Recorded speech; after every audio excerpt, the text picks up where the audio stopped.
I consider this disloyal, Victoria said, her voice like ice as she stared at me from behind her imposing mahogany desk. After everything Harbor Point Communications has done for you. I sat across from her, clutching my purse tightly to stop my hands from shaking. The shock of being called into her office at 9 a.m. on a Tuesday had worn off, replaced by a heavy knot in my stomach as I realized what was happening. Victoria, No, she cut me off, her perfectly manicured nail tapping on a printed email. Don't bother denying it. I have confirmation you interviewed with North Bay Solutions last Thursday. You took a half day for a dental appointment, I believe. My name is Addison Walker. I'm 31 years old and have dedicated 6 years of my professional life to Harbor Point Communications here in Spokane, Washington. In those 6 years, I've tripled my client portfolio, brought in millions in revenue, and earned the respect of every major account in our roster. But apparently, none of that mattered now. Security will meet you at your desk. You can collect your personal belongings, but your building access is revoked immediately. Victoria's voice was emotionless as she slid my company ID across her desk. I've already disabled your email access. The injustice of it burned in my chest. 3 years. 3 consecutive years, I'd come to this same office with meticulously prepared presentations showing my achievements, market rate, salary comparisons, and requests for a well-deserved raise. 3 years of tough budget year excuses while Victoria announced record profits at quarterly meetings. I took a deep breath and stood up, straightening my blazer. I understand. Victoria looked almost disappointed by my calm response. Perhaps she'd expected tears or pleading.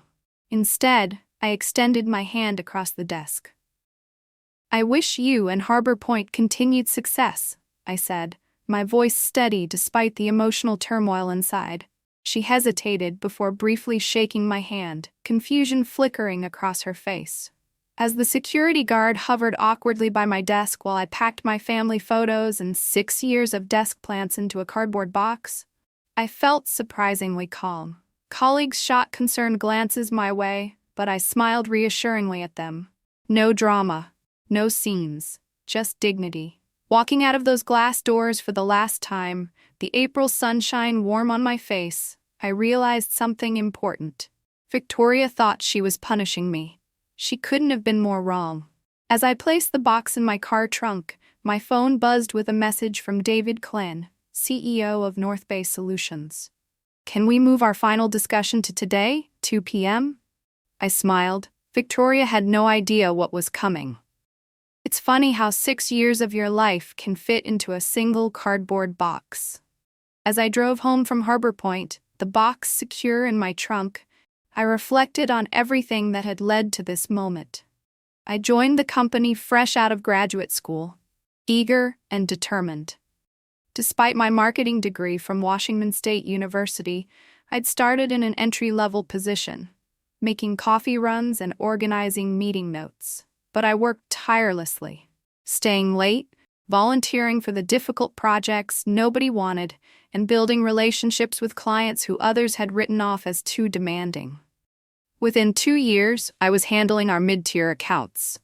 By year 4, I'd been entrusted with North Bay Solutions, our largest client, worth nearly 30% of Harbor Point's annual revenue.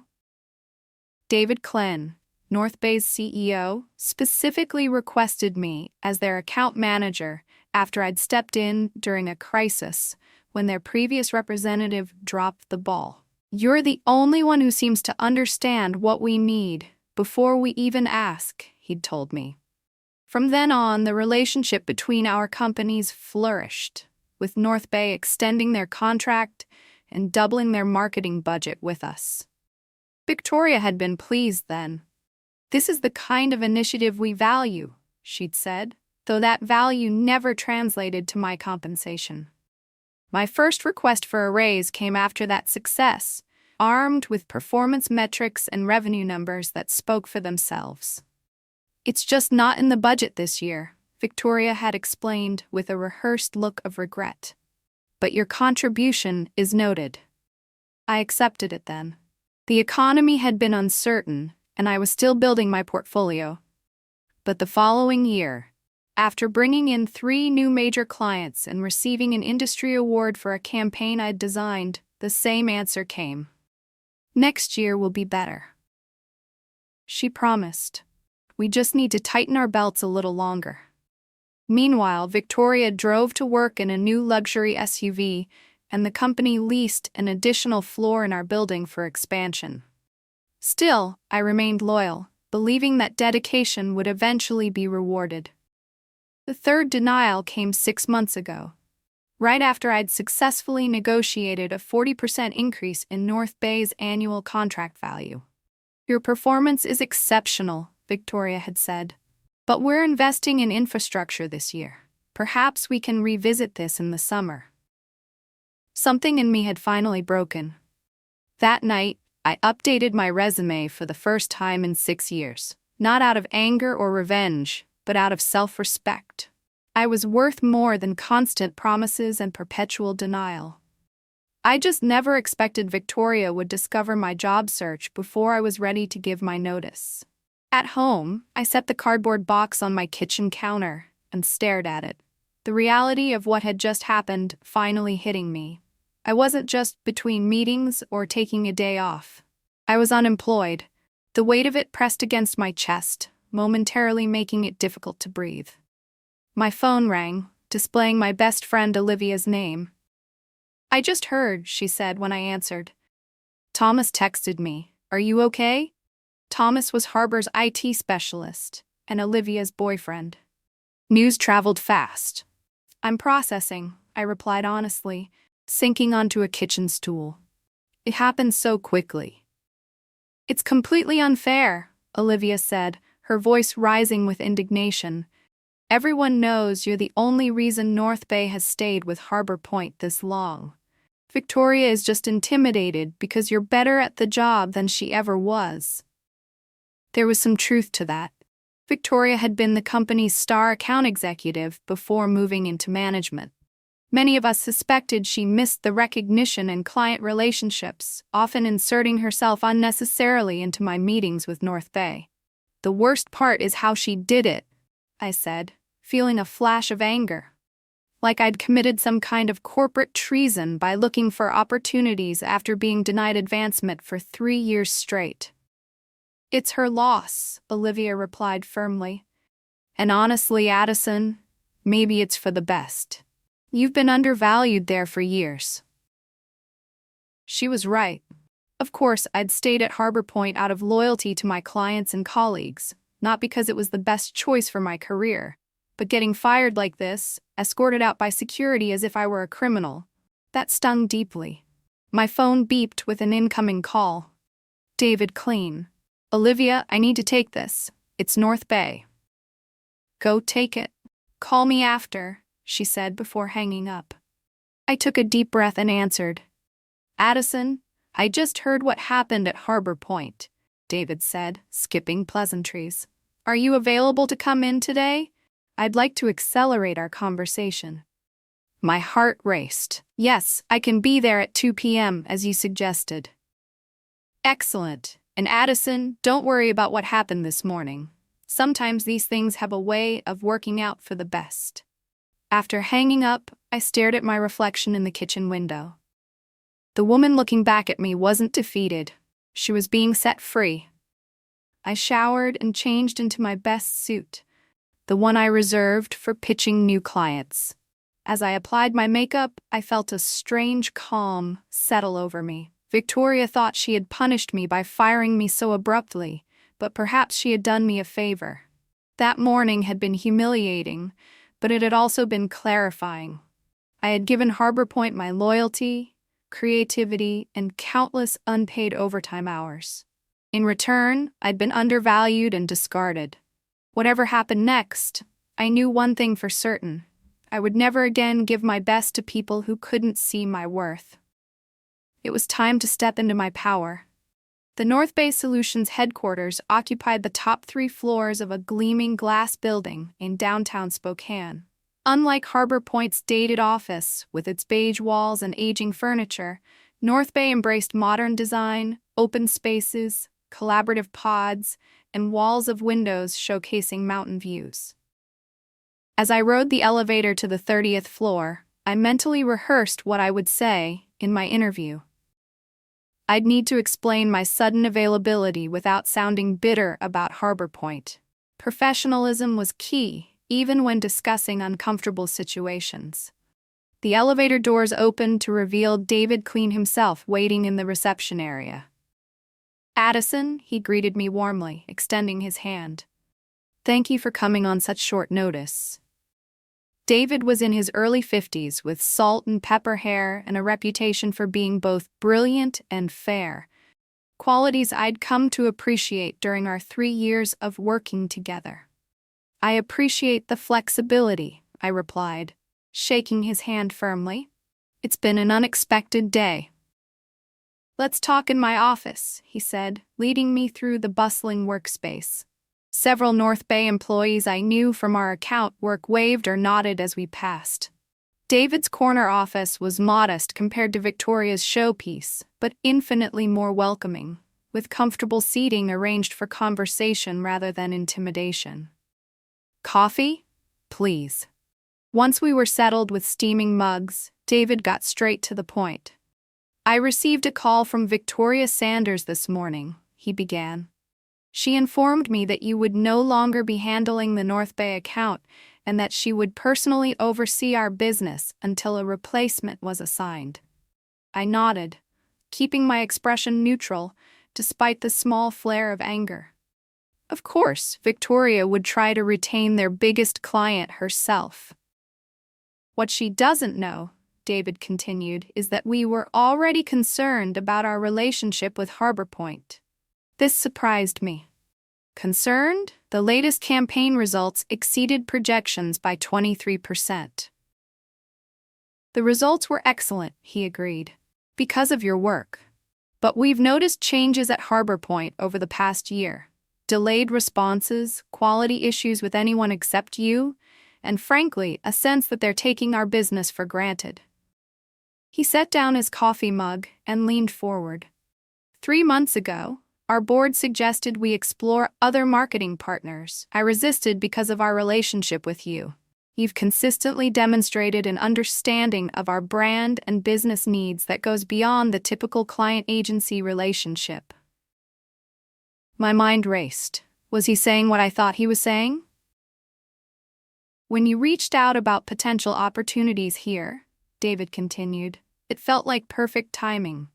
But I need to be clear about something. We were never planning to poach you. We respect professional boundaries too much for that. We were prepared to wait until you gave proper notice at Harbor Point." "I was planning to give 2 weeks' notice," I said, feeling it was important he knew that, "once I had a firm offer." David smiled. "I believe you. Your professionalism is one of the reasons we're having this conversation. Victoria's decision this morning simply accelerated our timeline." He opened a folder on his desk and slid a document across to me. "This isn't an interview, Addison. It's a job offer. Director of Client Strategy. You'd be building and leading a team to manage all our external marketing partnerships and agency relationships." I glanced down at the paper, and my breath caught when I saw the salary figure. It was nearly double what I'd been making at Harbor Point, more than I would have even asked for in my most recent denied raise request. "This is very generous," I managed. "It's market rate for someone with your experience and proven results," David corrected. "Sometimes it takes leaving a situation to realize what you're truly worth." The offer letter sat on my kitchen table that evening, signed and ready to be returned tomorrow. I'd asked David for the night to review everything, though we both knew my answer would be yes. Still, taking time to consider major decisions was a professional courtesy I extended even when the answer seemed obvious. My phone had been buzzing all afternoon with texts from former colleagues at Harbor Point. Word of my firing had spread quickly. followed by rumors about my meeting at North Bay. I'd responded to a few close coworkers, but avoided getting drawn into office gossip. A text from Thomas came through. Victoria called an emergency meeting after you left, told everyone you were terminated for breach of company loyalty, and that we should all remember that Harbor Point rewards loyalty above all. The irony wasn't lost on anybody. I shook my head. Victoria was trying to make an example of me, but from Thomas's message, it seemed her approach might be backfiring. Another text arrived, this circumstances. She closed the folder. Miss Walker, I'll be direct. The board would like to offer you reinstatement with the adjusted compensation you requested in your last review, plus a 10% increase, and the title of Senior Account Director. The offer was better than anything Victoria had been willing to consider, but it came 3 years and 1 humiliating dismissal too late. That's a generous offer, I acknowledged. But as I mentioned on the phone, I've already accepted a position elsewhere. At North Bay Solutions, Elaine stated, not asking.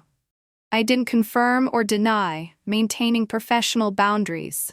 My new role begins Monday. Elaine studied me for a moment. Victoria is concerned North Bay may reconsider their relationship with Harbor Point, given your departure. And there it was. The real reason for this meeting. Not concern for how I'd been treated, but fear of losing a major client. That would be a question for North Bay, I replied carefully. Indeed, Elaine nodded, seeming to appreciate my discretion. One last question, if I may. What could Harbor Point have done differently to retain you? The question was unexpected, but welcome. I took a moment to consider my response. Recognize my value before I had to look elsewhere to find it, I said simply. Loyalty works both ways, Miss Winters. Harbor Point expected unwavering commitment while repeatedly demonstrating I wasn't worth investing in. That creates an unsustainable imbalance. Elaine nodded thoughtfully. A fair assessment. She stood, extending her hand. Thank you for your candor. Whatever your next steps, I wish you success. Walking out of Harbor Point for the second and final time, I felt lighter than I had in years. This meeting hadn't been about giving me a second chance. It had been about giving me a chance to reclaim my narrative, to leave on my terms with my dignity and professional reputation intact. I'd been granted an unexpected gift, closure. Monday morning arrived with a mixture of excitement and nervousness. My new position at North Bay Solutions officially began today, and with it, a fresh chapter in my professional life. I arrived early, eager to settle into my new office, a real office with a door and windows, not the cramped cubicle I'd occupied at Harbor Point, despite my senior role. David had arranged for everything to be ready, including a welcome basket and technology setup. At 9 a.m., he stopped by to introduce me to my new team. 5 talented marketing specialists who would be working under my direction to manage North Bay's various agency relationships. The irony wasn't lost on me. I'd gone from managing a single account to overseeing all marketing partnerships, including whoever would now handle the Harbor Point relationship. Team, this is Addison Walker, our new Director of Client Strategy, David announced. Many of you already know her from her exceptional work at Harbor Point Communications. We're fortunate to have her expertise in-house. After introductions and a brief team meeting to outline priorities, David asked me to join him in the conference room. There, I found several members of North Bay's executive team gathered around the table. Before you dive in completely, David explained, we wanted your input on an important decision. The company's chief financial officer spoke up. In light of recent changes, we're re-evaluating our relationship with Harbor Communications. Their contract is up for renewal next month. We value your perspective, added the chief marketing officer. You understand our needs and have first-hand knowledge of Harbor Point's capabilities. I could have easily recommended terminating the relationship, a swift, satisfying revenge against Victoria. The opportunity to deal a significant financial blow to Harbor Point was right in front of me. No one would question it. Business relationships ended all the time, but that wasn't who I was. Revenge might feel good momentarily, but professionalism would serve me better in the long run. I think we should evaluate Harbor Point on the same criteria as any other potential partner, I said carefully. Their work has been strong, but consistency and account management will be critical factors to consider moving forward. The email was sent at 11 a.m. on Wednesday, precisely 1 week after Victoria had fired me from Harbor Point. I hadn't orchestrated the timing. It was simply when North Bay's executive team finalized their decision after reviewing proposals from 3 competing agencies. David had given me the courtesy of seeing the email before it went out, though I had recused myself from the final decision to avoid any appearance of bias or impropriety. The message was professional and direct. After careful consideration of our marketing needs moving forward, North Bay Solutions has decided to transition our account to Meridian Creative, effective immediately. This decision reflects our evolving brand strategy and digital requirements. Addison Walker, our new Director of Client Strategy, will oversee the transition and serve as your point of contact. We appreciate our partnership and request all materials be transferred by end of business Friday. I imagined Victoria's reaction upon receiving the news. The shock, then the dawning realization of what had happened. Not only had she lost me, but now she had lost North Bay, a client representing nearly 30% of Harbor Point's annual revenue, and I would be the one managing the transition. The perfect professional revenge had fallen into my lap without my having to orchestrate it. I hadn't needed to badmouth Harbor Point or sabotage the relationship. The company's own shortcomings, highlighted by my departure, had done that for me. That afternoon, I received a LinkedIn request from Jessica, Harbor Point's receptionist, followed by a private message. The office is chaos. Victoria's been in emergency meetings all day. 3 other account managers have updated their resumes. Karma works fast. I didn't reply immediately. There was no need to gloat or insert myself into Harbor Point's internal affairs. Instead, I focused on building my new team and establishing our processes. Success, after all, was the best revenge. Later, however, I did accept Jessica's connection request with a simple message. Thank you for your kindness during my time at Harbor Point. Wishing you all the best. Taking the high road felt surprisingly good. My new position at North Bay brought challenges and opportunities I would never have experienced had I remained at Harbor Point, waiting for recognition that might never come. Sometimes the best revenge isn't something you actively pursue, it's the natural consequence of valuing yourself when others don't. Looking back on that journey a year later, I realized that Victoria had inadvertently given me a precious gift. The push I needed to find my true worth. In seeking revenge, I found something far more valuable: self-respect and the courage to claim the success I deserved.